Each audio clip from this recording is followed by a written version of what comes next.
आप इसके विषय में कि भगवान कौन है, सृष्टि रचना कैसे हुई, ये जानकारी हमें सर्वप्रथम होनी चाहिए और तभी हम परमात्मा के मार्ग पर सफल हो सकेंगे। फिर हमें कोई भ्रमित नहीं कर सकेगा।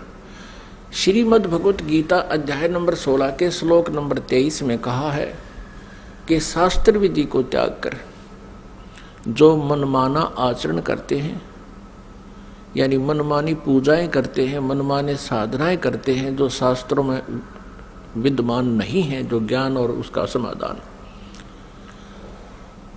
वो साधना व्यर्थ है। न उनकी गति होती है, न उनको कोई सुख प्राप्त होता है और न ही उनको कोई सिद्धि प्राप्त होती है, अर्थात व्यर्थ, यूजलेस। फिर तुरंत ही 24वें श्लोक में 16वें अध्याय में कहा है गीता जी में कि इससे तेरे लिए अर्जुन कर्तव्य और अकर्तव्य की व्यवस्था में, कर्तव्य मीन जो भक्ति कर्म हमने करने चाहिए और जो ना करने चाहिए, जो त्यागने चाहिए और जो ग्रहण करने चाहिए, उनके लिए सदग्रंथ ही प्रमाण है। किसी की दंत कथा पर विश्वास मत करना।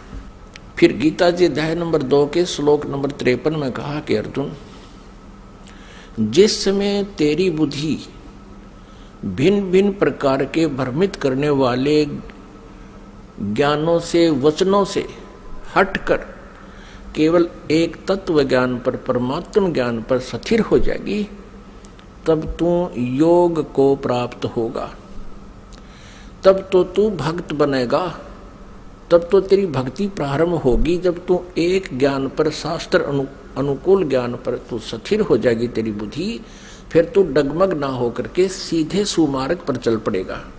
फिर जितने भी कदम इस भक्ति सफर में रखेगा वो तेरे शुभ होंगे, लाभदायक होंगे।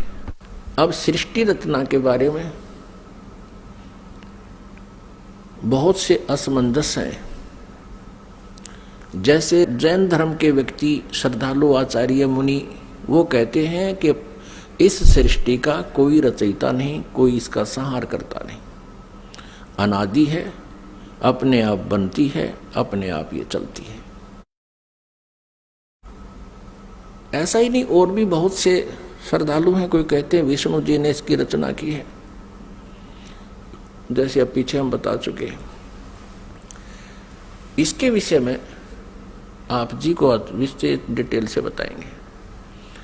परमेश्वर कबीर देव जी का जो प्रसंग चला था कि ये पूर्ण परमात्मा है, पूर्ण ब्रह्म है, कंप्लीट गॉड है, ये विश्वास आप जी को नहीं हो सकता जब तक हम इनके गुणों से परिचित नहीं होंगे। और गुण कहाँ होते हैं? उनके जीवनी में, उनके इतिहास में लिखे होते हैं। जैसे विष्णु जी, श्री शिव जी, श्री विष्णु जी, श्री ब्रह्मा जी, इनकी जानकारी भी इनकी जीवनी में, इनके इतिहास में लिखी है, पुराणों में। और परमेश्वर कबीर जी की महिमा सूक्ष्म वेद में लिखी है, सूक्ष्म वेद में। आदि शंकराचार्य जी के इतिहास में दास ने पढ़ा, उन्होंने भी सूक्ष्म वेद का समर्थन किया है। आदि शंकराचार्य ने कहा है कि 4 वेद, ऋग्वेद, यजुर्वेद, सामवेद और अथर्ववेद, ये तो अवेलेबल हैं, लेकिन सूक्ष्म वेद वो 5वां है। उसके विषय में उन्होंने कहा कि वो कैलाश पर्वत पे है। अब कारण क्या है कि 5वें वेद को इस काल ने, ब्रह्म ने नष्ट कर दिया, सूक्ष्म वेद को। उस सूक्ष्म वेद को देने के लिए परमेश्वर स्वयं यहाँ आते हैं, अपने सतलोक से चलकर, मुक्ति धाम से, सनातन परम धाम से गति करके यहाँ आते। उस छुपे हुए ज्ञान को जो काल भगवान ने, ब्रह्म भगवान ने नष्ट कर दिया, यानी छुपा रखा है, वो किसी तक नहीं आने देता। तो उस 5वें वेद को परमात्मा बताने के लिए आते हैं। उस 5वें वेद में लिखा है, और उस वेद को, उस ज्ञान को परमात्मा ने 600 वर्ष पहले अपने मुखारविंद से, अपने मुख कमल से बोला था।